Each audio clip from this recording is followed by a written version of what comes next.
Gold, trusted gold buyers. మీరు తాకట్టు పెట్టిన బంగారాన్ని విడిపించి ఈ రోజు ఉన్న మార్కెట్ ధరకు కొనబడను.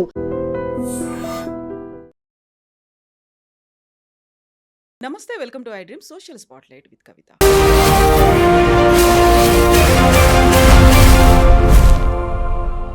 Operation Sindoor, operation Mahadev, surgical strike, precision strike, Kargil war, వీటన్నిటిలో విజయం సాధిస్తే ప్రతి భారతీయుడు ఉప్పొంగిపోతాడు, గర్వపడతాడు. అందులో త్రివిధ దళాలకు కూడా ధన్యవాదాలు చెప్తారు, దేశమంతా సెలబ్రేట్ చేసుకుంటుంది. బట్ ఆ యుద్ధంలో పార్టిసిపేట్ చేసేటువంటి సైనికుడు ఎలాంటి ప్రిపరేషన్తో వెళ్తూ ఉంటాడు, అంతకుముందు జరిగినటువంటి ఇన్సిడెంట్స్ని, బ్యాడ్ ఎక్స్పీరియన్సెస్ని ఓవర్కమ్ అవుతూ అలాంటి ఇన్సిడెంట్ మళ్ళీ జరగకుండా ఉండాలంటే భారతదేశంతో పాటుగా ఆర్మీ, నేవీ, ఎయిర్ ఫోర్స్ ఎలాంటి ప్రిపరేషన్తో ముందుకెళ్తుంది.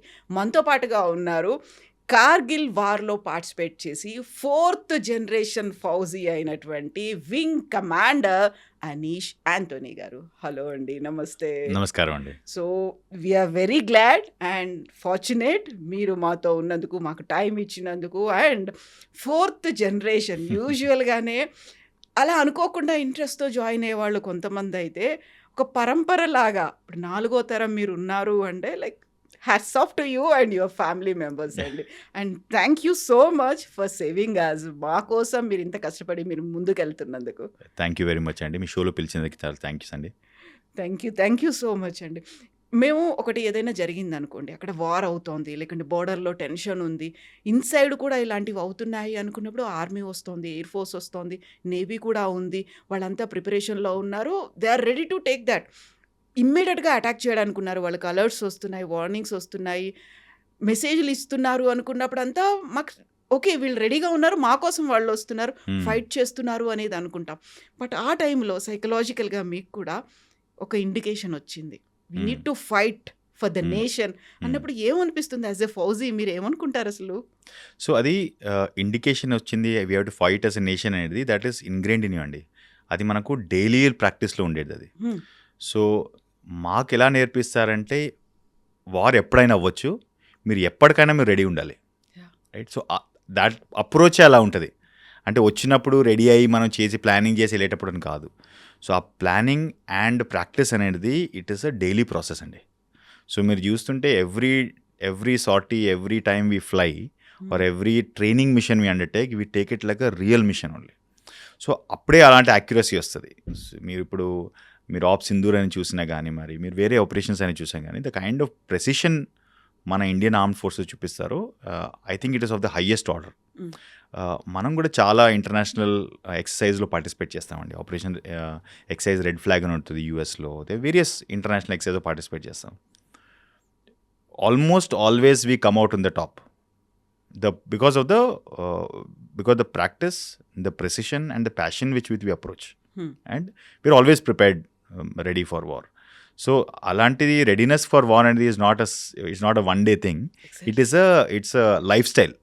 Ante me life is oriented around being prepared for war at any time అనమాట.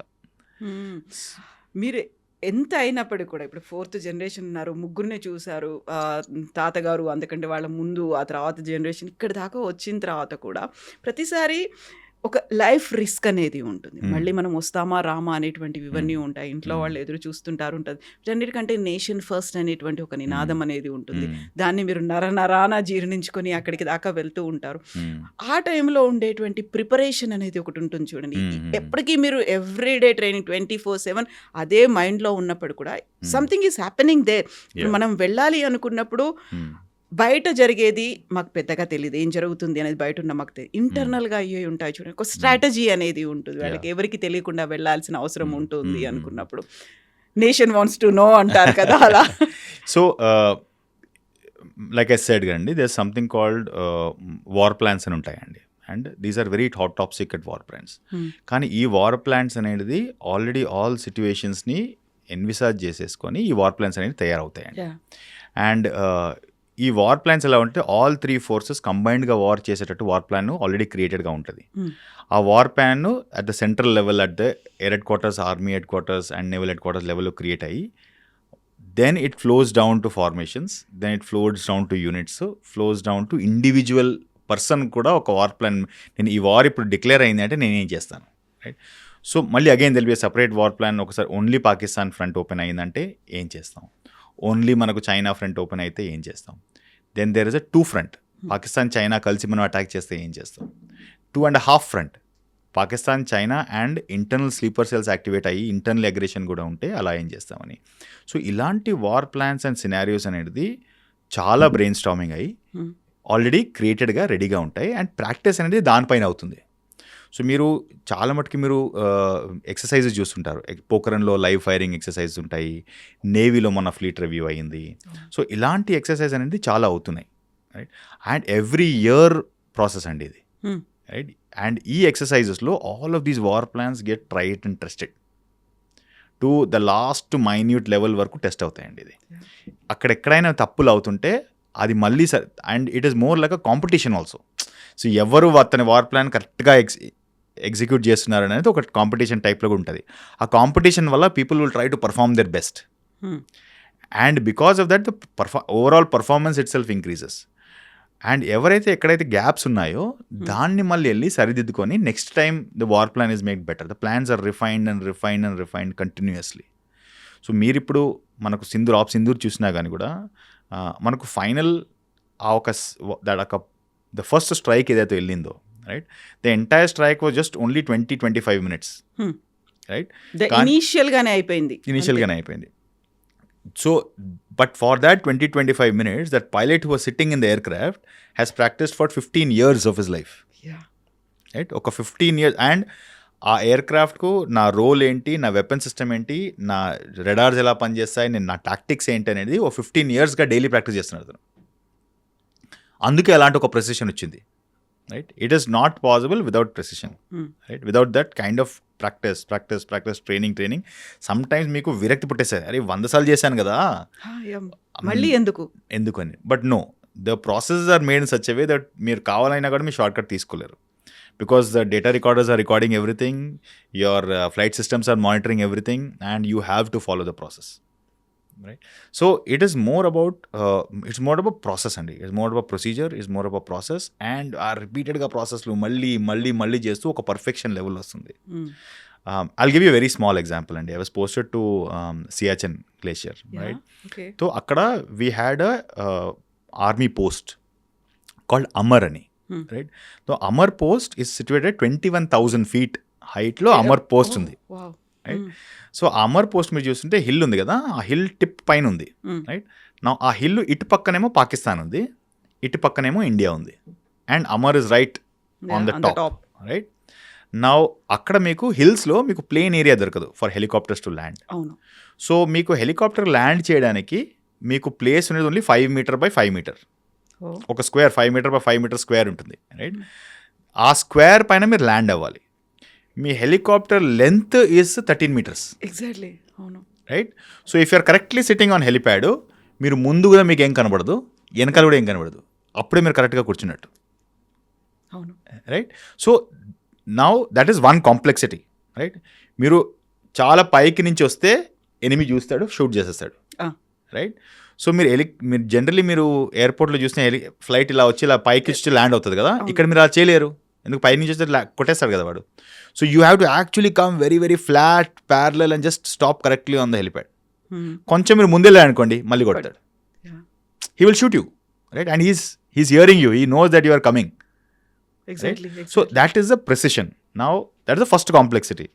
Second complexity, 21,000 feetలో ఫ్లై చేయడానికి ఏ హెలికాప్టర్ ఎవరు క్రియేట్ చేయలేదు అప్పుడు, ఎందుకంటే హిమాలయాస్ అంత హైయెస్ట్ మౌంటైన్స్ ఇంకెక్కడ లేదు, Himalayas are highest mountains. So French aircraft అని ఒకటి ఉంది, చీతా అని, దాని service ceiling only it's 21,000. So ఆ హైట్లో ఆ ఎయిర్క్రాఫ్ట్ను తీసేసుకొని we have to land there with absolute precision. Okay, one mistake, మీ పైలట్ మిస్టేక్ అయినా కానీ, మీ ఏ మిస్టేక్ అయినా కానీ, you dead. And challenging wind అనేది అక్కడ ఉంటుంది, టెంపరేచర్స్ ఇన్ వింటర్ ఆర్ -40 అండి, right. Temperatures winter are -40. Your winds anything more than 5 or 6 km/h, it is not possible to land.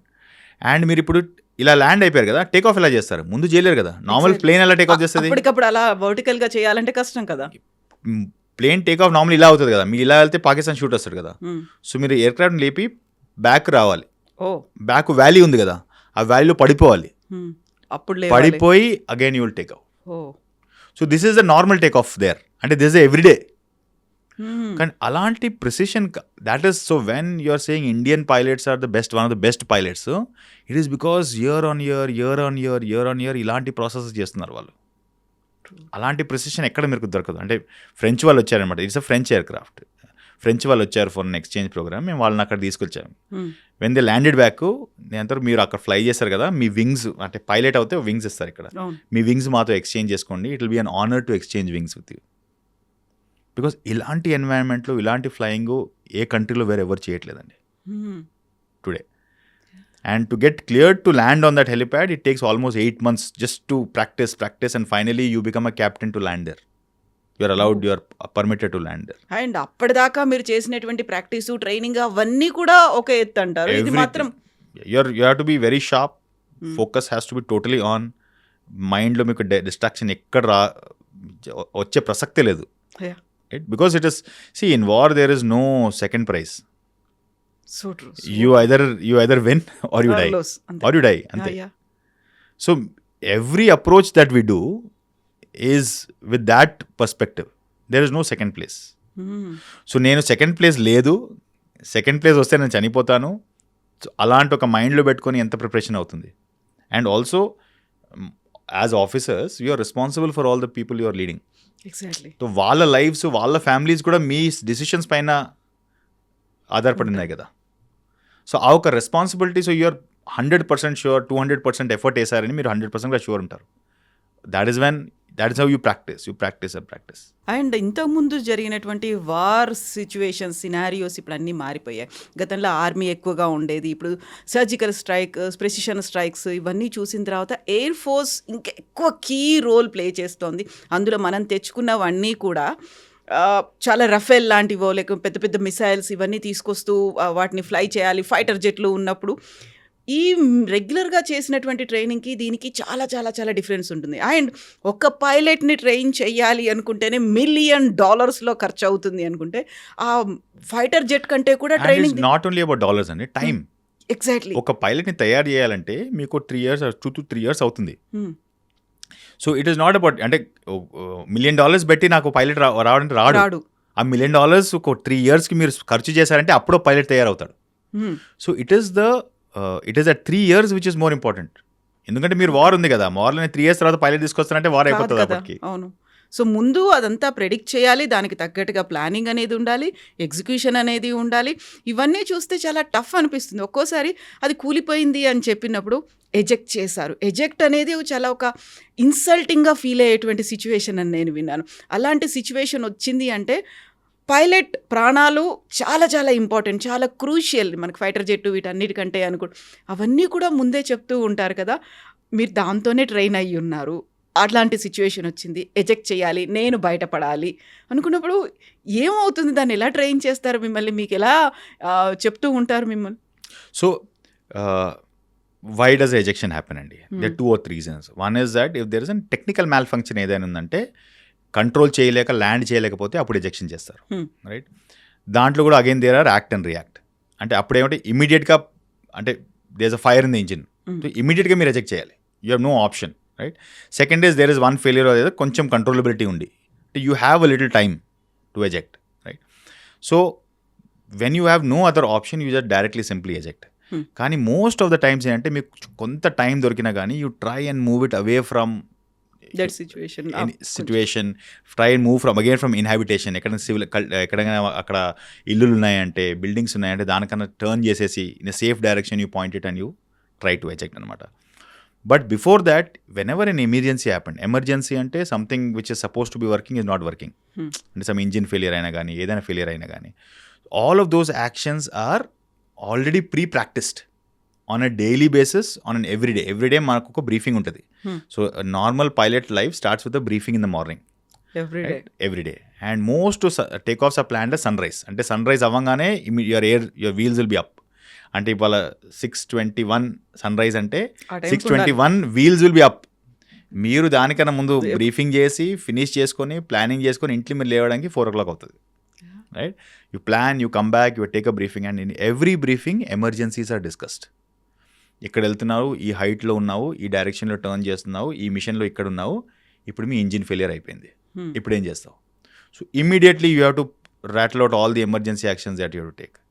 Then somebody else, okay engine fail కదా, hydraulic fail అయింది, and all of this is real. అంటే ఎవరికి అడుగుతారు. So one of the pilot will come up and he will give this whole situation and he will randomly pick one pilot from the group.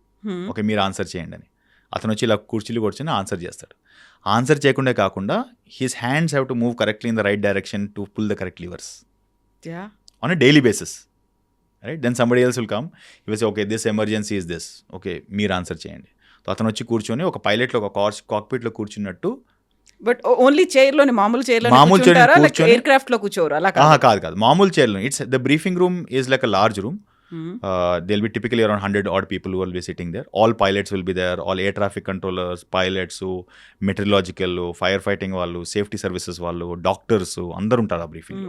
And starts with the briefing every morning, right? అందరూ వస్తారు. అక్కడ వచ్చిన తర్వాత you cover the weather for the day, you cover the air traffic processes for the day, you cover the safety equipment what is there available for the day, then you cover what are the missions that are going to be planned for the day, anything else is also covered in that. And then you have an emergency session. Emergency సెషన్లో this is what happens. You one senior pilot వచ్చి ఒక emergency callout చేస్తారు. ఎవరిని అడుగుతారు ఎవరు తెలీదు.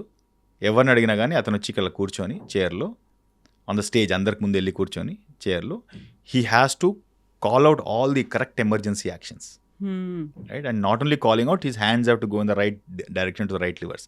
అందరూ pilots కాబట్టి అందరికి తెలుసు కరెక్ట్ హ్యాండ్ వెళ్తుందా లేదా అని, ఏ యాంగిల్లో వెళ్తుంది, కరెక్ట్ వెళ్తుందా లేదా అని, రైట్?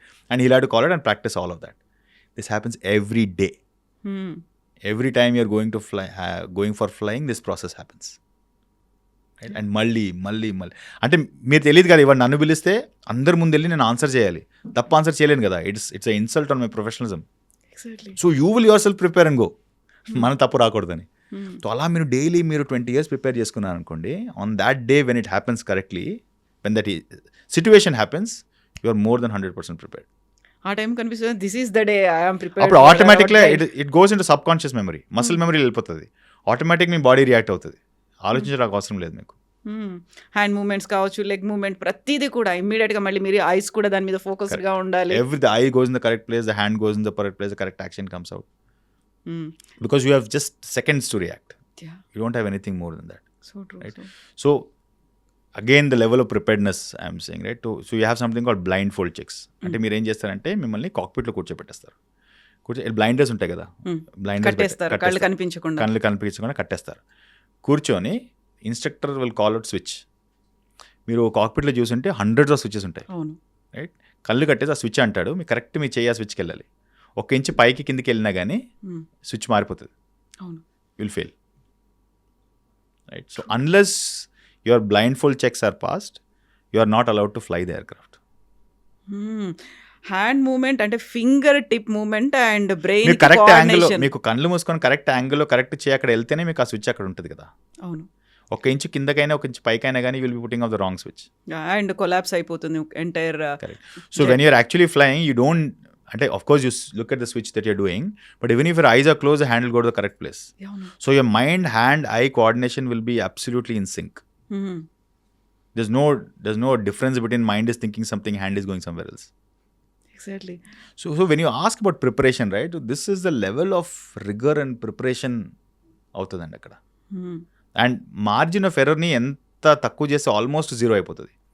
ఇదంతా చేసిన తర్వాత కూడా ఎజెక్షన్ చేసే ఛాన్సెస్, సిచ్యువేషన్స్ ఉంటాయి.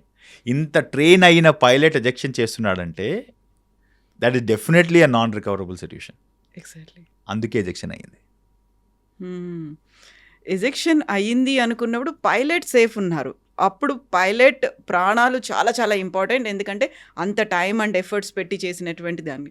ఆ టైంలో మనకు అనిపిస్తుంది ఈ ఫైటర్ జెట్ ఎందుకు కూలిపోయింది. ఈ మధ్యన మనం తేజస్ లాంటివి చూసాము, ఇలాంటివి అయినప్పుడు రఫేల్ మనకు వెరీ రీసెంట్గా జరిగింది. రఫేల్లో కూడా అక్కడ మిస్టేక్ అనేది అయింది, అందువల్లే కూలిపోయింది. లేదు మన మిస్టేక్ కాకపోయినా అక్కడ ఫైటర్ జెట్ మిస్టేకో లేకుంటే టెక్నికల్ ఎర్రరో ఇవి కాకపోయినా కానీ అదర్ పర్సన్ అదర్ కంట్రీ నుంచి ఏదైనా హిట్ చేసింది అంటే కూలిపోవడం ఇలాంటివన్నీ ఉంటాయి కదా. అప్పుడు రెస్పాన్సిబిలిటీ అనేది ఎవరిది ఉంటుంది, ఎవరిని మనం చెప్పడానికి ఉంటుంది? ఎందుకంటే మనకి రఫేల్ ఇచ్చింది ఫ్రాన్స్ దగ్గర నుంచి కూడా వచ్చింది, నో మా దగ్గర అలాంటి ప్రాబ్లం ఏం రాలేదు అని, లేదు కూల్ చేసామని పాకిస్తాన్ చెప్పింది, ట్రంప్ కూడా అదే మాట చెప్తూ ఉన్నారు. కాబట్టి so every crash that happens, in fact not only crash, every accident or even a incident అంటే మ్యాల్ ఫంక్షన్ అయ్యింది కానీ దానివల్ల ఎయిర్ క్రాఫ్ట్కి మనిషికి ఏం డ్యామేజ్ అవ్వలేదు, ఇట్స్ కాల్డ్ ఇన్సిడెంట్. యాక్సిడెంట్ అంటే కూలిపోయింది, aircraft is gone, is followed by a court of enquiry అండి. And court of enquiry is a very in depth process, it runs for months. Witnesses, it's like almost like court case ఎలా నడుస్తుంది అది court of enquiry అంటారు. It's మనకు ఇలా court case, only thing is court case మనకు 20 years నడుస్తాయి, అక్కడ you have to finish it between 2-3 months, within 2-3 months. And అది ఫినిష్ చేసే వరకు pilot is not allowed to fly unless the court of enquiry clears him కి by we're sure that is not his mistake, you can start flying again. But ప్రతి incident accident తర్వాత ఒక very in depth court of enquiry ఉంటుంది. దాంట్లో original equipment manufacturer అంటే ఇప్పుడు తేజస్ ఉంటే మన హెచ్ఏఎల్ ఉంటుంది, రఫాల్ ఉంటే ఫ్రెంచ్ వాళ్ళు వస్తారు, టెక్నికల్ ఆఫీసర్స్ ఉంటారు, పైలట్స్ ఉంటారు, మెడికల్ ఆఫీసర్స్ ఉంటారు. It's a very large process, very in depth process. And every court of enquiry will have findings and recommendations.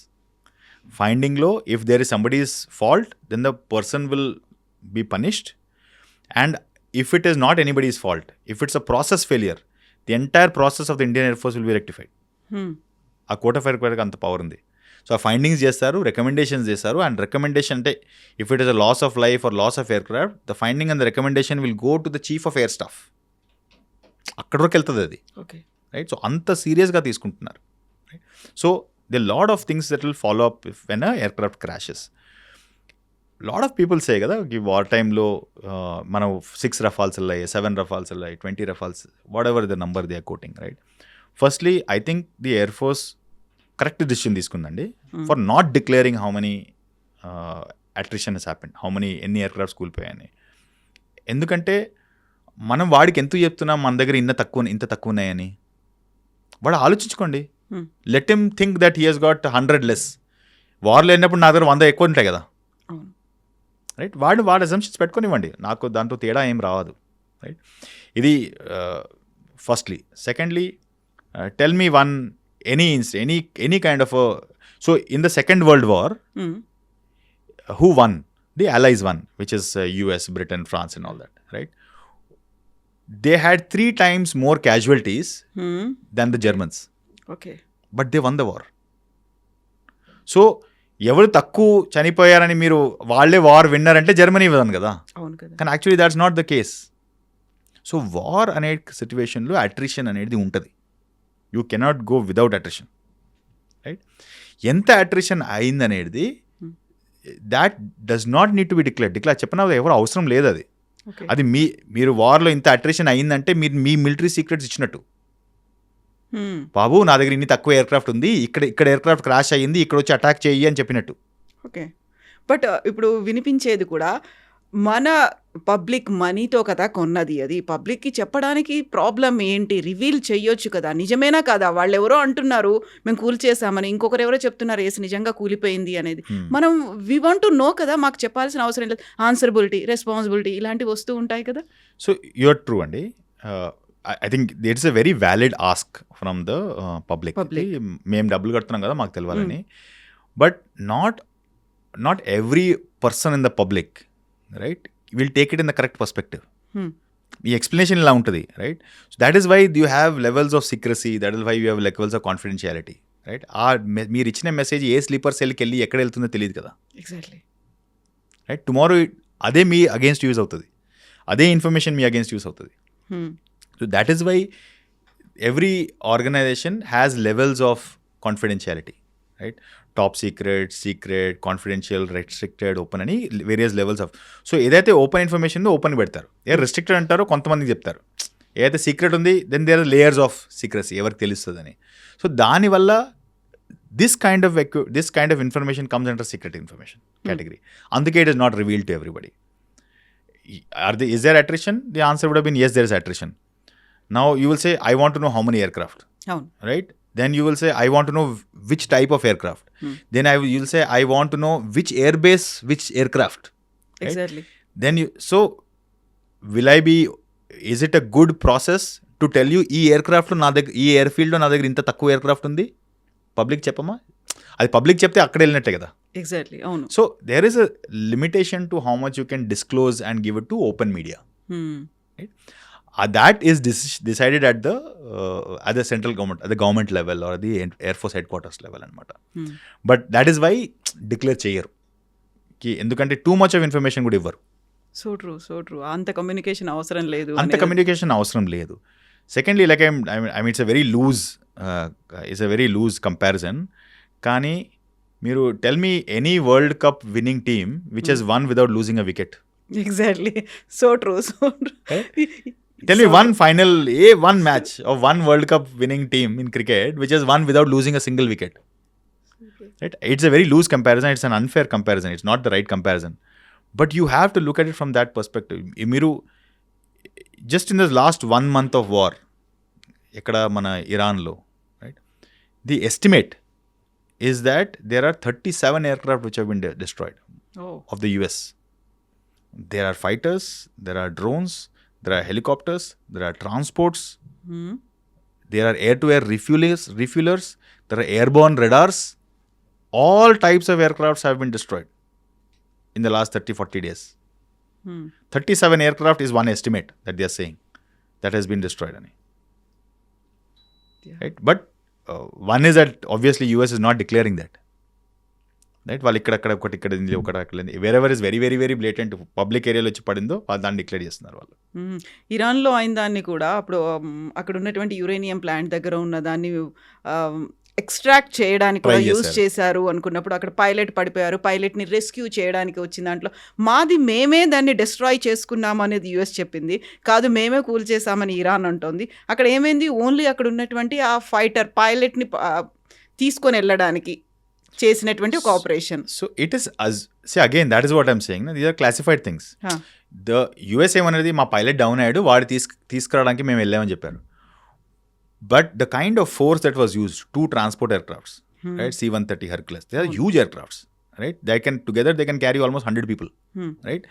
You had 4 helicopters, smaller helicopters, then you had gunships, right? You don't land transport aircrafts in a field to rescue one pilot. It is always a small helicopter which goes and picks him and comes out. Right? So, మీకు ఒక్క పైలట్ని pick చేసుకోవడానికి మీకు you are put 100 and 200 people in risk and 2 aircrafts you burned. So, it is not to bring out the pilot. I think it was to extract the uranium. They tried to extract the uranium out of the thing, but which was a huge failure. వాళ్ళ ఎయిర్క్రాఫ్ట్స్ని వాళ్ళు burn చేసి వచ్చారు. అలాంటిది తీసుకున్నారు అంటే అంత పెద్ద air crafts అంటే వీ కెన్ ఇమాజిన్ ఎంత ఖర్చు అయ్యి ఉంటుందో, దానికోసం వాళ్ళు తయారు చేయడానికి కూడా ఎంత టైం పట్టి ఉంటుందో. Billions have been lost in that mission. Exactly. With no outcome. With no outcome. వాళ్ళు మళ్ళీ ఏం చెప్పరు, బయటికి ఇలాంటివన్నీ రావు, క్లెయిమ్స్ చేసుకుంటారు. The estimators, I mean, there are other ways of estimating also. For example, fighter aircraft అంటే ejection seat ఉంటుంది. Each ejection seat is accounted for. Right? So ejection seat ఒకటి ఫైర్ అయిందంటే మొత్తం అంతా పోతుంది, తెలిసిపోతుంది. ఇట్స్ అరౌండ్ పైలట్స్ లో circles లో we have platforms which know that okay ejection seat fire అయిందంటే దిస్ ఎయిర్క్రాఫ్ట్ కింద వెళ్ళింది. ఎజెక్షన్ సీట్ ఫైర్ అయిందంటే ఎయిర్క్రాఫ్ట్ ఎవరు ఫ్లై చేస్తున్నారు, కింద వెళ్ళిందే కదా, అంతే కదా, right? So according to one estimate there are 37 aircraft which have been lost in the last USV. And no count about Israel కావచ్చు, ఇరాన్ది ఎంత అయింది అనేది తెలియదు. Right. So it is a standard practice not to disclose attrition. Okay. ఇప్పుడు మీరు ఒక మాట అన్నారు, అవన్నీ డిస్క్లోజ్ చేశారనుకోండి, స్లీపర్ సెల్స్ యాక్టివేట్ అవుతారు, లేకుంటే ఆ కమ్యూనికేషన్ ఆ ఇన్ఫర్మేషన్ అది బయటికి వెళ్తుంది అనుకున్నప్పుడు ఈ స్లీపర్ సెల్స్ వాళ్ళతో మీరు ఎలా డీల్ చేస్తూ ఉంటారు? ఎందుకంటే మన చుట్టూ ఉంటారు, మనతోనే ఉంటారు, మన వాళ్ళలాగే ఉంటారు, but they are acting as sleeper cells. వాళ్ళ దగ్గర నుంచి ఐడెంటిఫై చేయాలి, ఆ తర్వాత మళ్ళీ వాటిని న్యూట్రలైజ్ చేయాలి. ఇలాంటివన్నిట్లలో కూడా మీకు ట్రైనింగ్ అనేది ఉంటుంది. అండ్ మళ్ళీ మనం ఒక కామన్ మ్యాన్ ఎవరినైనా పట్టుకున్నాం అనుకోండి, అసలే కాశ్మీర్ లాంటి ఒక సెన్సిటివ్ ఏరియాలో అక్కడ ఉన్నటువంటి లోకల్ పబ్లిక్ని మనం ఏమైనా పట్టుకుంటే ఇమ్మీడియట్గా వాళ్ళంతా రియాక్ట్ అవుతారు, మా వాళ్ళని పట్టుకున్నారని. ఇప్పటికే మనం చాలా దాన్ని పీస్ఫుల్ ప్లేస్గా చేయాలి అనుకుంటున్నప్పుడు ఇలాంటి ఇన్స్టెబిలిటీ అనేది లేకుండా చూసుకోవాలి అనుకుంటే అది టఫ్ టాస్క్ లాగే ఉంటుంది కదా. ఇట్ ఈస్ వెరీ టఫ్ అండి. One is, see, when you say job description, right, and what is the scope of the armed forces? There are two scopes, right? One is external aggression and internal disorder. Yeah. Right. Prevention of external aggression, right, or is the primary objective of the Indian armed forces, right? Internal disorder అనేది అంటే for example మీకు riots అయినా కానీ మీకు law and order సిచ్యువేషన్లో police handle చేయలేకపోయినా కానీ because you have to understand army is a blunt sword. అది వచ్చిందంటే అందరినీ కోసుకుని వెళ్ళిపోతుంది, right? So that is why it is used in the last disorder. Handling with sleeper cells and anti terrorism అనేది is very very very tricky, primarily because you don't know who is an Indian, who is not an Indian. In Indians, who is anti-national and who is a normal civilian, right? That again differentiation is very different. Anti-national lo kode kontamandi chaala active ga untaru, kontamandi sleeper ga untaru, right? And so what you are talking about is the most difficult to pick those people out. And chaala cases lo they would have been active, they would have been sleeping for like 7 years, 8 years. అంత indoctrination అయిన తర్వాత కూడా వాళ్ళు 7-8 years. Many of them are వాళ్ళు కావాలని కూడా కాదు, it is because they are being ransomed into it, blackmailed into it. So అది కూడా ఉంటుంది. And even if they want they can't because they are blackmailed into it, right? It doesn't justify, కానీ అయినా కానీ దానివల్ల దాని ఉంటారు వాళ్ళు. So but most of this intelligence is done by the NIA, National Investigation Agency ఉన్నా కానీ NIA కానీ. So they are intelligence agencies just to look at these from internally, right? Where the army comes in, where the armed forces comes in is final execution లో, especially if it is an area like J&K or area like Northeast, right? That is when you come in for the final, when you have to pick up somebody, right? And where you have to neutralize, that is when the army comes in. Now, మీరు operation Mahadev అని కూడా చూసుంటారు, right? So those require some extraordinary skills. అంటే మనకి మీరు పారా SF అని ఉంటారు, special forces ఉంటారు, వాళ్ళ మైండ్ సెట్, వాళ్ళ training will be different level అండి. ఒక డిఫరెంట్ లెవెల్ ట్రైనింగ్ ఉంటుంది వాళ్ళకి, right? So they have 100 kilometer రన్స్. మీరు ఇప్పుడు మనకు చాలా అంటారు కదా, మ్యారథాన్, ట్రయాథ్లాన్ అంటారు కదా, వాళ్ళు ఒక డిఫరెంట్ లెవెల్. 100 kilometers ఉరకాలి వాళ్ళు, పట్టు పిట్టు విట్టు పూరా డాల్కే బాగుతే. అంత హెవీ వెయిట్, ఎంత వెయిట్ పట్టుకొని తిరుగుతుంటారు వాళ్ళ రన్నింగ్? 40 kgs వరకు ఉంటుంది. 40 kgs వేసుకుని 40 kilometers వెళ్ళాలి. But that is how you climb, no? So when you go for these kind of missions, 2 days, 3 days, 4 days, you have to survive on your own. And food అందులో ఉండాలి, water ఉండాలి, everything, food, water, survival, and you have to always be alert. You don't know when he's coming. Exactly. మీరు వాడిని hunt చేయడానికి వెళ్తున్నాడు, వాడు కూడా కార్చుకొని ఉన్నాడు కదా, మీరు ఎప్పుడు వస్తారని ఎదురు చూస్తున్నాడు. వాడికి మీరు వస్తున్నారని తెలుసు వాడికి, ఎందుకంటే వాడు వచ్చిందే తప్పు పని చేయడానికి. తప్పు పని చేసిన తర్వాత వాడికి తెలుసు విడిచిపెట్టారని, వాడు చాలా అలర్ట్గా ఉంటాడు కదా. So you have to hunt him down, literally you have to hunt him down. ఆ హంటింగ్ అనేది ప్రాసెస్ అప్పుడు 3 days, 4 days, 5 days అవుతుంది.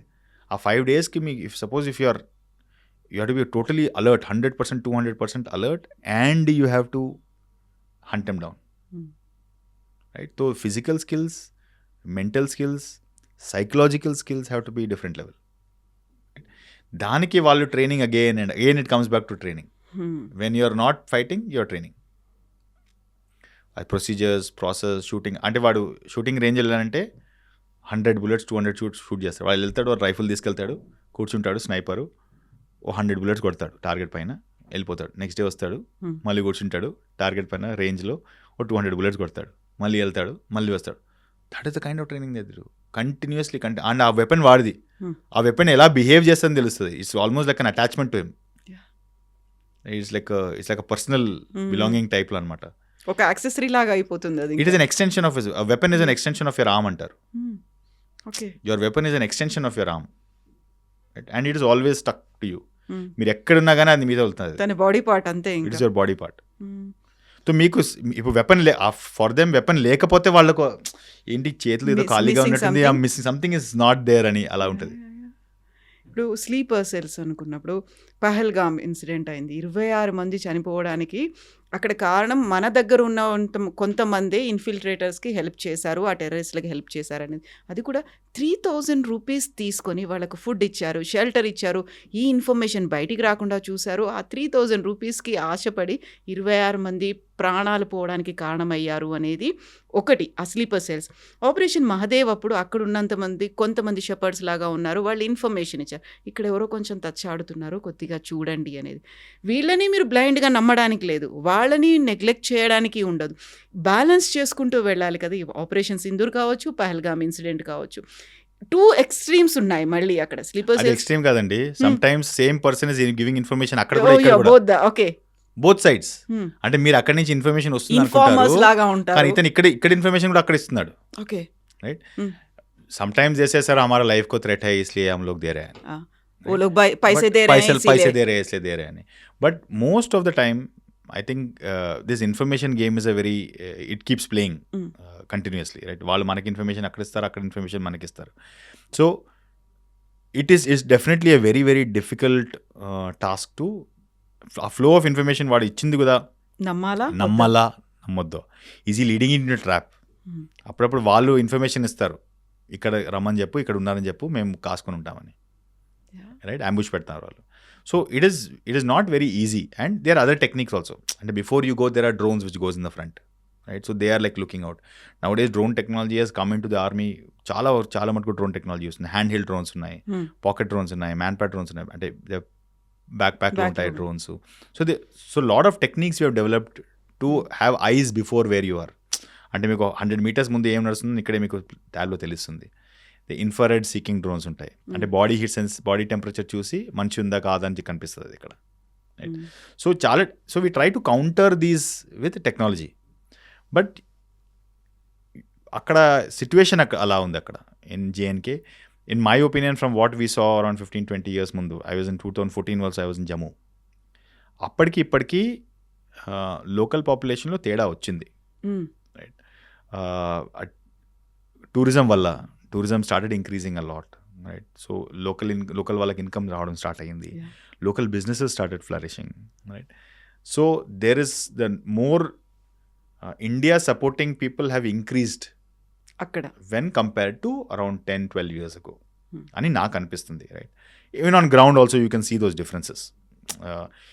ఎర్లియర్ ఆన్ మీరు ఒక ఇండియా ఫ్లాగ్ తీసుకున్నారంటే మీరు it is very very dangerous to carry India flag and go there in certain parts of Kashmir. Exactly. శ్రీనగర్లో లాల్ చౌక్లో తిరంగా ఎగిరింది అంటే సెలబ్రేట్ చేసుకున్నారు కదా అందరూ. It is. Now it's a regular Tiranga ugar lagana is not a exception anymore. It is normal now. Because people started seeing the benefits of being a part of India, so to say. వాళ్ళకైతే being a part of India అనేది వాళ్ళకి ఒక transition. అది ముందు వాళ్ళలాగా మేము separate Kashmir, మేము separate Azad Kashmir అనుకున్నారు. ఇప్పుడు they are coming to terms with బాస్ ఇండియాతోని ఉండడమే మనకి బెనిఫిషియల్గా ఉందని అదొక ఆలోచన స్టార్ట్ అయ్యింది అక్కడ.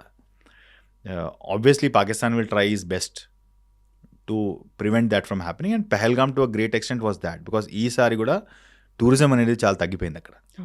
So in a certain extent వాళ్ళు చేసింది అక్కడ, we will say it is successful only because not many people are gone to, the tourism has reduced in Pakistan this side. So కొంత మటుకి అది ఎఫెక్ట్ అయ్యింది, but it will build back again. Time పడుతుంది, maybe it will take 2-3 years. But the response that we gave which is op Sindoor, దానివల్ల మళ్ళీ వాళ్ళు ఇలాంటివి చేస్తారా అనేది డౌట్, రైట్.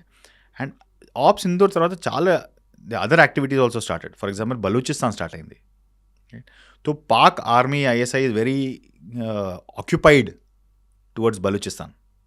సో ఇక్కడ వాళ్ళకు కొంచెం తగ్గించారు. దానివల్ల ఇక్కడ అయ్యే ప్రసక్తి కొంచెం తక్కువ ఉంది, right. Balochistan is active now. So Pakistan and Balochistan are fighting at Baloch, right. ఇవాళ పొద్దున్న న్యూస్ ఏమంటే even Iran border also with Pakistan has become active. Exactly. ఇవాళ పొద్దున్న న్యూస్ వచ్చింది అది. సో ఇరాన్ బార్డర్ యాక్టివ్ అయిపోయింది. సో మోస్ట్ ఆఫ్ పాకిస్తాన్ ఇప్పుడు ఈస్టర్న్ ఫ్రంట్ నుంచి వెస్టర్న్ ఫ్రంట్ అటు పక్కన వెళ్ళిపోయింది, రైట్. నౌ సో ఇక్కడ యాక్టివిటీ మైట్ రెడ్యూస్ అని it is estimated. So that is estimated, we really don't know. But when you look at 800 మంది దాకా ఉన్నారు, వాళ్ళంతా గ్రూపులుగా వస్తున్నారు, 10-15. ఇంత ముందులాగా కాదు, వాళ్ళు కూడా స్ట్రాటజీ చేంజ్ చేసుకున్నారు అనేటువంటి ఇన్ఫర్మేషన్. సో ముందు వచ్చిన వాళ్ళు, these two logics two theories to it అండి. ఒక్కటేమో ముందు వచ్చిన వాళ్ళు 7-8 ఇయర్స్గా ఇక్కడ ఉన్నారు, వాళ్ళు ఇంకా ఇక్కడే ఉన్నారు, వాళ్ళని యాక్టివేట్ చేయగలదు. కొత్త వాళ్ళు వస్తున్నారా అని తగ్గింది అని ఇన్ఫర్మేషన్ వచ్చింది. అంటే ముందు ఏంటంటే వచ్చేవాళ్ళు used to keep coming, settling down there sleeping cells activate చేస్తారు. ఇక్కడ మెల్లిగా స్ప్రెడ్ చేసుకుంటూ ఇప్పుడు కొత్త ఫ్రెష్ స్లీపర్ సెల్స్ రావడం తగ్గిందని చెప్తున్నారు. ఓకే పాత స్లీపర్ సెల్స్ యాక్టివేట్ చేస్తున్నారు అప్పుడప్పటికి. బట్ ఎఫెక్టివ్నెస్ అనేది, but the NIA is far more proactive now. అప్పుడు రియాక్టివ్ అయ్యింది, బ్లాస్ట్ అయిన తర్వాత ఇన్వెస్టిగేషన్ అయ్యింది.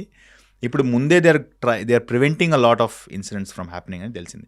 But of course you always have the Red Fort blast, అలాంటిది will keep happening. But it's a cat and mouse game. Exactly అది that day just matter of hours, a few hours ముందు అయ్యింటే they would have cotton.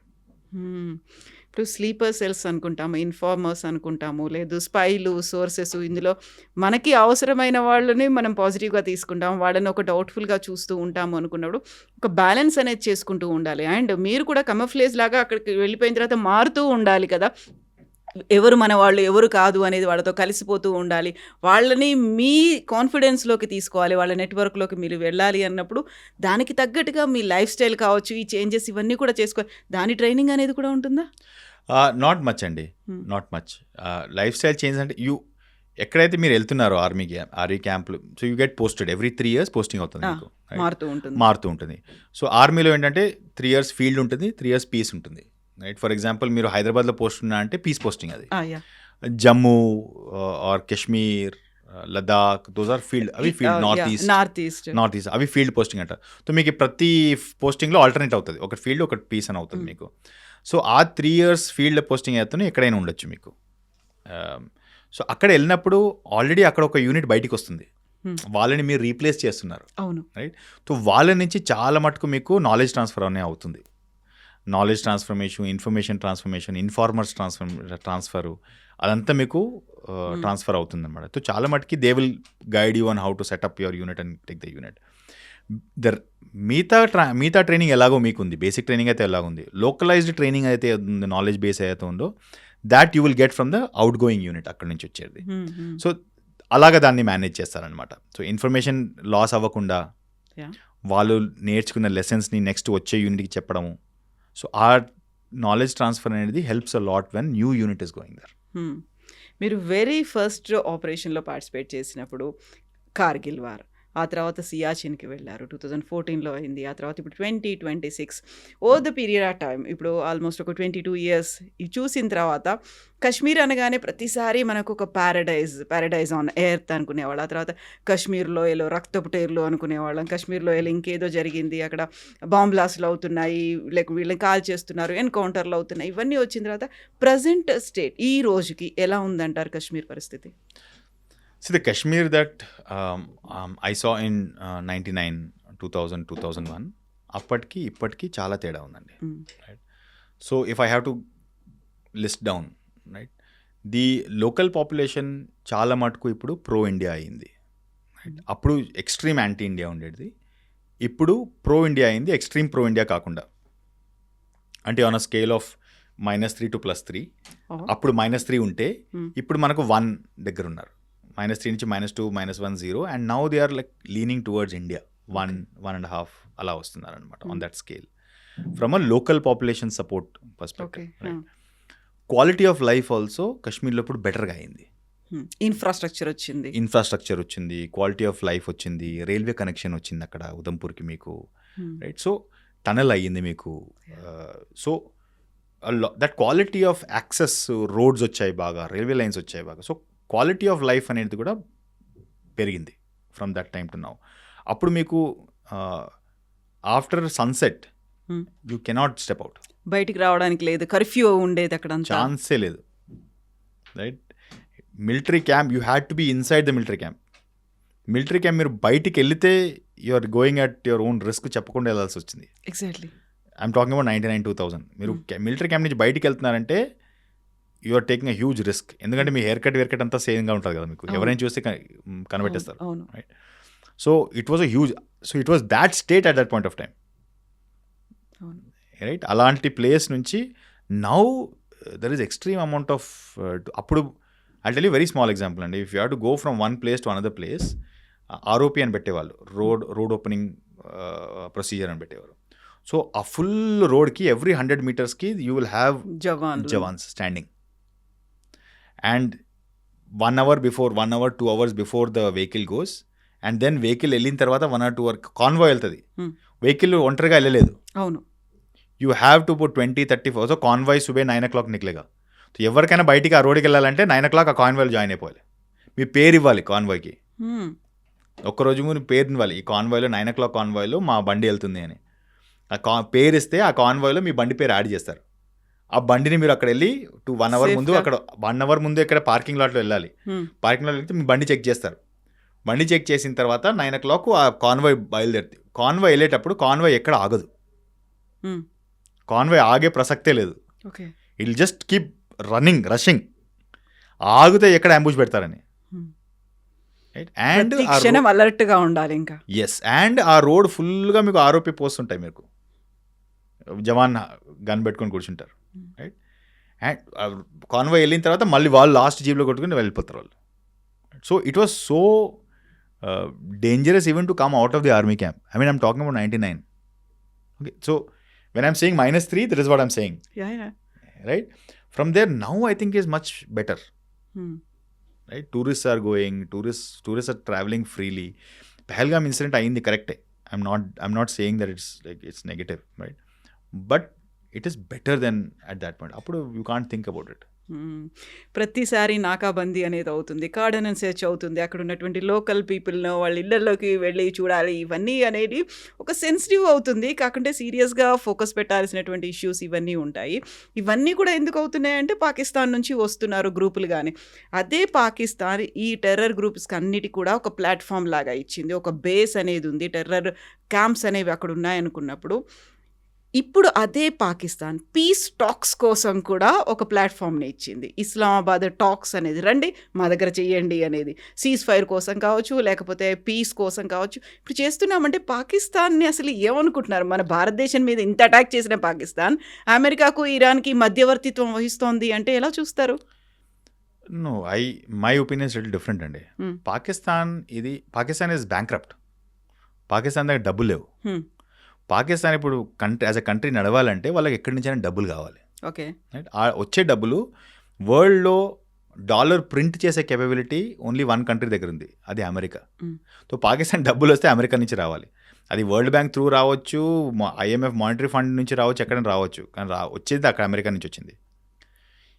ఈ సినారియోలో Iran, US, Pakistan సినారియోలో Pakistan is just mouth piece of US. అంతే, వాడికి ఇంకేం పని లేదు. రైట్, US ఏం చేస్తే వాడు చేయాలి. పాకిస్తాన్ ఇరాన్కి నేబర్ ఉన్నది వారికి కలిసి వచ్చింది. ఇఫ్ ఈజ్ ఆ నేబర్ కాకపోతే ఈ ఛాన్సే లేదు ఇక్కడ. Right, so it is not, he's not managing a peace talks, he is just a mediator, a venue between Iran and US. Iran is today, for example, పొద్దున్న ఇరాన్ హెస్ అటాక్డ్ పాకిస్తాన్. అక్కడ వాళ్ళు మీకు we don't believe you, we don't trust you అనే ఒక feeling ఉంది అక్కడ పాకిస్తాన్తోనే. Right, US అనేది ఏంటి, వాళ్ళకు పాకిస్తాన్ కావాలి, ఎందుకు మాట్లాడుకు ఎవరైనా కావాలి కదా.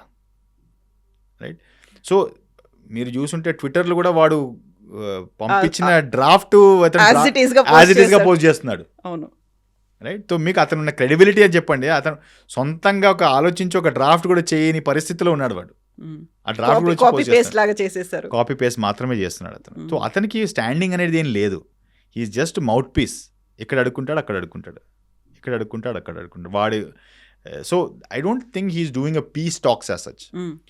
What you mean by actual peace talks? Actual peace talks అంటే I'm taking responsibility for whatever happens. Right, which means that US should trust me, Iran should trust me, and I should be able to, అంటే ఇతను చెప్పిన మాట రేపు తిరగొద్దు. మాట వాడు తిరిగితే నేను వాడు అకౌంటబుల్గా హోల్డ్ చేయాలి. Right, no country wants to take that job. ఎందుకంటే ఇప్పుడు ఏమవుతుంది, ట్రంప్ ఏమవుతుంది, పొద్దున ఒకటి అంటాడు, సాయంత్రం ఇంకోటి అంటాడు. If I'm holding a peace talks, in the morning heal tell me అచ్చా ఇరాన్ కో బోలో ఏ, సాయంత్రం అంటాడు కాదు నేను చేయను అంటాడు. There is no value for me నా, నేనుండి ప్రయోజనం ఏంటి? అందుకే no country is mediating here. Because పొద్దున ఏమంటాడు, సాయంత్రం ఏమంటాడు తెలియదు కదా. వెళ్ళి అలాంటి- అడగలేరు, మీరు వెళ్ళి అడగలేరు. Exactly. పొద్దున అన్నావు కదా బాబు ఇప్పుడు సాయంత్రం ఇలా ఎందుకు అంటున్నా అడగలేరు. సో అలాంటి పరిస్థితిలో Pakistan is okay with such situation.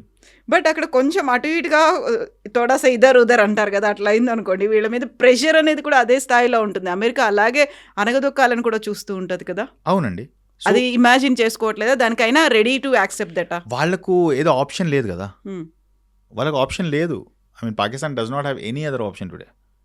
They are totally in debt, they owe everybody money. If money doesn't keep coming in, they are going to bankrupt as a company. It'll become a village, it'll become a rural place where no man's land. ఈ సిచ్యువేషన్లో ఏమవుతుంది next అని మీరు అనుకుంటున్నారు? ఎందుకంటే ఇప్పుడు నిరవధికంగా cease fire అనేది continue అవుతోంది అనేటువంటి ఒక మాట వచ్చింది కదా, ఇండెఫినెట్గా అనేది. సీజ్ ఫైర్కి మొన్నటిదాకా 2 weeks అనేది పెట్టారు. సో ఇప్పుడు ఇరాన్ అలాగే ఉంది, ఇజ్రాయెల్ వాళ్ళు చేసేటువంటి టార్గెట్స్, అటాక్స్ అవన్నీ కూడా అలాగే చేస్తోంది. అమెరికానేమో ట్రంప్ ఏమో ఈ మాట అనౌన్స్ చేశాడు. పాకిస్తాన్ ఏం చేయాలి? ఈ సిచ్యువేషన్ అనేది ఉంది కాబట్టి నెక్స్ట్ ఏం జరుగుతుంది, ఎప్పుడు ఎండ్ అవుతుందని మీరు అనుకుంటున్నారు? We'll start with a few assumptions అండి. ఫస్ట్ అజంప్షన్, మనకు Iran is in a bad space. వాళ్ళు కూలగొట్టాడు, బాంబు కొట్టాడు, ఎయిర్ డిఫెన్స్ అనేది ఇరాన్ దగ్గర లేదు right now. But US needs this cease fire more than Iran needs. Iran ఏమంటున్నాడు, నాకు కూలగొట్టేసావయ్యా, అంత అయిపోయింది, ఇప్పుడు I can only damage you, right? మిగిలింది ఏం లేదు, ఇదే ఒకటే చేస్తాను నేను. ఆ స్టేట్ ఆఫ్ హార్మూజ్ని క్లోజ్ చేస్తాను. State of Hormuz is not very easy to, it is impossible to open if Iran decides I'm not going to open. It is just it's a 33-kilometer channel, but actual ship మన heavy transport, crude transport ships వెళ్ళాలంటే దానికి depth కూడా కావాలి. దానికి available ఉన్న depth only 2 kilometers depth. పక్కన వెళ్ళింది అనుకోండి కింద తగులుతుంది. అవును, వెళ్ళలేదు. సో ఆ పైనుంచి 33 kilometers కనిపిస్తుంది, కానీ మీకు ట్రావెల్ చేసే అవైలబుల్ స్లాట్ ఏదైతే ఉందో అది ఓన్లీ 2 kilometer స్లాట్. ఎందుకంటే మీకు షిప్కి కింద డెప్త్ కూడా కావాలి మీకు, especially the large, and these large tankers are like floating islands అండి. హెవీ వెయిట్ తో, very heavy weight, right? Very heavy weight, they are like huge islands, right? అది తిరగలేడు కదా. అవును, ఒకటి కమిట్ అయ్యాడంటే మళ్ళీ తిరగలేడు, ఎందుకంటే ఆ టర్నింగ్ రేడియస్ అనేది 2 kilometers క్రాస్ అయిపోతుంది, కింద తగులుతుంది, right? So he has to just lay mines there, and very intelligence mines ఉన్నాయి, ఐడెంటిఫికేషన్ మైండ్స్ ఉన్నాయి, సోనార్ మైండ్స్ ఉన్నాయి, వాట్ ఎవర్ మైండ్స్ అదే, రైట్? సో అది ఓపెన్ చేయలేరు. అది ఓపెన్ చేయకపోతే entire gulf is gone, right? Iran ఏమంటున్నాడంటే I will be nuisance value, నేను ఓపెన్ చేయను. ఇఫ్ ఓపెన్ చేయకపోతే entire world economy collapses. If world economy collapses, then they will be no supplier to US for US consumption. There is no consumption, right? So I think it will be, ఎక్కడ ఉంది ఇప్పుడు అలాగే ఉంటుంది situation, stand still ఉంటుంది. Because US is benefiting from state of Hormuz closure. Now everybody will look for US and Venezuelan oil, right? దీని అన్నిట్లో అందరికన్నా పెద్ద ఇడియట్ అయ్యింది GCC, right? So GCC oil is not coming out. GCCలో oil తప్ప ఏముంది అక్కడ? Location is very good. మీరు వరల్డ్లో ఎక్కడ వెళ్ళినా కానీ 8 hours మీరు GCC నుంచి వెళ్ళొచ్చు. నార్త్ వెళ్ళాలంటే యూరోప్ 8 hours, ఈస్ట్ వెళ్ళాలంటే 8 hours you reaching Singapore. Singapore దాటి వెళ్ళిపోవచ్చు మీరు. అటు పక్కన వెళ్ళాలంటే you close Atlantic, you're into Americas. సౌత్కి వెళ్ళాలంటే you're into Africa. So GCC అనేది location is very strong. They have oil. This only 2 things అంటే, మీ కంట్రీ మీద బాంబ్స్ పడ్డానంటే మీరు లొకేషన్ ప్రయోజనం లేదు, ఎవరు రారు, రైట్? ఆయిల్ ఉంది, ఆయిల్ బయట వెళ్ళకపోతే ఆయిల్ మీకు ఉండి కూడా waste, right? So that entire area Iran can export because Iran has got access. Iran oil can go out from the other side also, right? So అందరికన్నా పెద్ద లాస్ ఇప్పుడు అయ్యేది GCC కంట్రీస్కి, రైట్? యుఎస్ వచ్చాడు, కొట్టాడు, బ్లాక్ అయిపోయింది, అక్కడి నుంచి ఆయిల్ బయటికి రావట్లేదు, వాడు ఆయిల్ అమ్ముకుంటాడు ఫుల్ వరల్డ్కి, right? The loss is for GCC and for China, because China నుంచి ఆయిల్ అంతా ఇక్కడి నుంచి రావాలి. అది Russia's already said that we will backfill, right? So అక్కడ బ్లాకేడ్ పెట్టడము economically it is advantages for US, right? Iran అక్కడ కూర్చుంటాడు, నేను బ్లాక్ చేసుకుంటాను బాబు, ఇక్కడి నుంచి బయటికి ఏం రాదు, నా ఆయిల్ నేను పక్కన నుంచి గోదావరిపోర్ట్ నుంచి తీసేసుకుంటానంటాడు, right? So in my opinion this ceasefire is going to last long. ఇప్పుడు మనం ఇద్దరు కొట్లాడుకున్నానండి, నేను సీజ్ ఫైర్ అని చెప్పాను, 2 వీక్స్ సీజ్ ఫైర్ అని చెప్పాను. దాని తర్వాత మీరు అడగాలి కదా, అవును. కొంచెం ఎక్స్టెండ్ చేస్తావా? ఎవరు అడగాలి? మీరు అడగాలి కదా. ఎగ్జాక్ట్లీ. అప్పుడు ఏం చేస్తాను, సరే ఎక్స్టెండ్ చేస్తాను. మీరు అడగకున్నా కానీ నేను ఎక్స్టెండ్ చేస్తున్నాను. అవును. అది కూడా టైం లైన్ పెట్టకుండా ఇండెఫినెట్గా ఎక్స్టెండ్ చేస్తున్నాను. అవును. Who's having the upper hand? You are having the upper hand. నేను అడగలేదు బాబు ఎక్స్టెన్షన్కి, మీ అంతా మీరు ఇస్తున్నారు. నువ్వు ఇచ్చినా కానీ ఇవ్వకపోయినా కానీ నేను నా పని చూసుకుంటాను, నేను నాకు అవసరం లేదు అంటున్నారు కదా. ట్రూ. కానీ ఇతను వచ్చి నేను కాదు, నేను ఎక్స్టెండ్ చేస్తున్నాను. ఆ ఎక్స్టెన్షన్ ఎవరు అడిగారు? రెండింటికి పని లేకుండా పాకిస్తాన్ అడుగుతుంది, right? Pakistan is asking for extension. Iran is saying I'm not ask Pakistan to ask. నేను అడగలేదు పాకిస్తాన్, నేను చెప్పలేదు కదా నేను అడగడానికి. పాకిస్తాన్ అడుగుతున్నాను, నువ్వు మీడియేట్ చేయనే కూడా అనట్లేదు కదా. So that is the value of Pakistan here. Trump ఏంటి ఇప్పుడు పాకిస్తాన్ అడిగాడు కాబట్టి నేను సీజ్ ఫైర్ ఎక్స్టెండ్ చేస్తున్నాను చెప్తున్నాడు, right? So I think it is going to be status quo there. The Strait of Hormuz is likely to be blocked, but the repercussion for growing economies like India, China is going to be very huge. Planting season, exactly. Pesticides, fertilizers is going to get very, very badly. Ammonia comes from there. Ammonia needs fertilizer. That is going to get deeply affected. Helium comes from there. Around 40% of the world's helium comes from there. Helium is required for cooling in semiconductor manufacturing. Even in health sector. Any semiconductor, any sector which is using semiconductors requires helium. So మీరు అది phones అయినా కానీ, TV అయినా కానీ, washing machine అయినా కానీ, మీకు health సెక్టర్లో ఎంఆర్ఐ మిషన్స్ అయినా కానీ, CT scan, everything that. So back నుంచి మీకు సెమీకండక్టర్స్ రాకపోతే మీ world electronics like to get suffocated. Also మీకు ఇప్పుడు ఆయిల్ రిఫైనరీ ఎలా అంటే it's not like switches, light వచ్చేసి లైట్ వచ్చినట్టు కాదు, అది బ్లాక్ అయిపోయాయి. ఇప్పుడు ఆ బ్లాక్ని ఓపెన్ చేయడానికి మీకు 2-3 వీక్స్ పడుతుంది. And crude you can't keep it in the pipe line also, it spoils the entire well, right? So you have to keep flushing it. So it is not easy, it is very complex. So ఆ straight close చేసింది advantage to a certain extent is with US. Because they will start production and they will start selling Venezuela oil. Most damaging is for GCC. And developing economies ki oil రావకపోవడం వల్ల చాలా effect ఉంటుంది. భారతదేశం మీద ఉంటుందా? It is likely అండి, because already it is on the 45th day, right? And ఇప్పుడు ప్రస్తుతానికైతే అన్నీ క్లోజ్గా ఉంది. There is nothing which is going in or out. ఇలా ఉంటే I think it will definitely another maximum we have 15-20-25 days of time. దాంట్లో solution అది open అవ్వకపోతే then it will be an issue. Yes, thank you so much Anish గారు. We spoke many issues, but చాలా ఇంకా మిగిలే ఉన్నాయి. వీ నీడ్ టు హ్యావ్ ఒక series of episodes లాగా కూడా చేయాల్సిన అవసరం ఉంది. Thank you so much for giving the information. మాకు కావాల్సినటువంటి ఒక అవేర్నెస్ కావచ్చు అబౌట్ ఆర్మీ, ఫౌజీల గురించి చెప్పినందుకు. Thank you so much for having me on your show, Andy. Thank Very you. good experience. Thank you, Andy. And for more videos, please subscribe to iDream. Please subscribe to iDream. Please subscribe iDream. And please subscribe to iDream. For more videos, subscribe to iDream. please like, share and subscribe to the channel. Congratulations, iDream. Subscribe to iDream. Subscribe to iDream. So subscribe to iDream Media.